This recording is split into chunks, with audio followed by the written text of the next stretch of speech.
The city of Thebes is suffocating. Crops fail, livestock die, and a deadly, supernatural plague is tearing through the population. The citizens gather at the palace steps, begging for salvation. They turn to their king, Oedipus. He is a beloved leader with a history of solving impossible puzzles. Years ago, he saved the city from the Sphinx, a mythical beast with a lion's body and human head that killed anyone who failed her riddles. To find a cure for the plague, Oedipus's brother-in-law Creon returns from the oracle. An oracle is a divine shrine where priests deliver messages directly from the gods. The message is clear. The plague is a punishment because the assassination of the previous king, Laius, remains unsolved. Oedipus takes the case immediately. He stands before his people and issues a terrifying ironclad curse on the unknown killer, vowing to hunt the culprit down and exile them to the wilderness. He promises to question every witness and chase every lead until the city is clean. By demanding absolute justice, he unknowingly sets the trap for his own destruction. The investigation begins with the ultimate witness. Oedipus summons Tiresias, a blind prophet who is believed to see the hidden truths of the world, for a tense interrogation. Tiresias is terrified. He begs to go home and refuses to answer questions. But Oedipus pushes hard, and the old man finally snaps, pointing the finger directly at the king himself. Oedipus scoffs at the accusation. He relies entirely on his own logic and intellect. To him, a blind man accusing the sitting king can only mean one thing: a baseless political conspiracy orchestrated by his brother-in-law to steal the throne. Oedipus's greatest strength is his rational, puzzle-solving mind, but it creates his first fatal blind spot. He is so confident in his ability to outthink his opponents that he writes off divine truth as a crude mortal plot.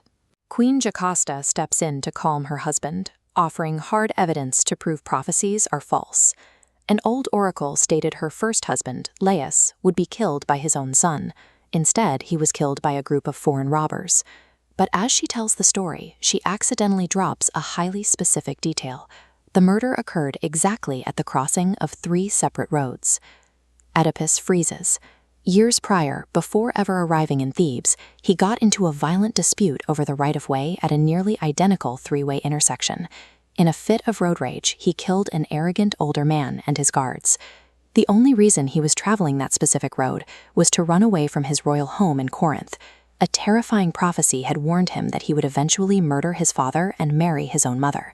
Jocasta intended to clear his mind with a comforting alibi.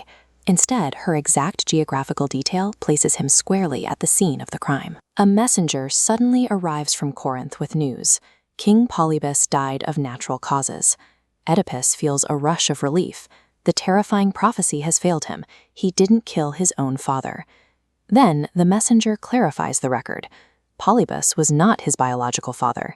He reveals that he personally handed an abandoned infant to the king, a baby he received from a different shepherd.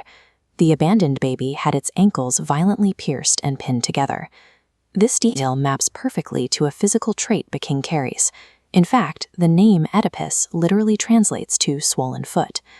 Oedipus demands to see the shepherd. Under the threat of torture, the old man breaks down. He confesses the baby was actually the son of Laius and Jocasta, ordered to be left to die on the mountain to prevent the original prophecy.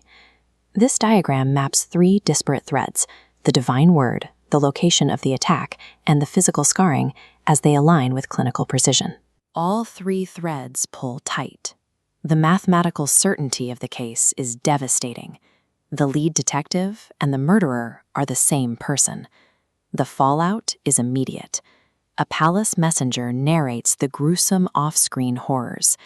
Jocasta, realizing she has married her own son and birthed his children, retreats to their bridal chamber and hangs herself. Oedipus bursts through the bedroom doors. He discovers her lifeless body, and his psychological endurance finally shatters. He rips the heavy golden pins from Jocasta's dress and violently plunges them into his own eyes. He spent his entire life relying on his keen intellect and physical sight to solve every problem. Now, in total agony and darkness, he finally sees the horrifying reality the blind prophet understood from the very beginning. He refuses to make excuses.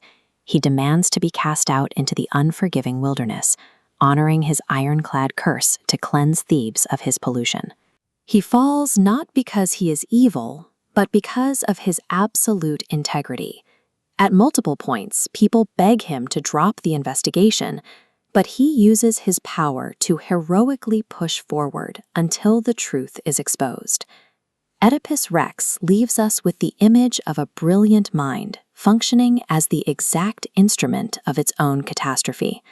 A truth-seeking detective follows every lead, only to find himself waiting at the end of the line.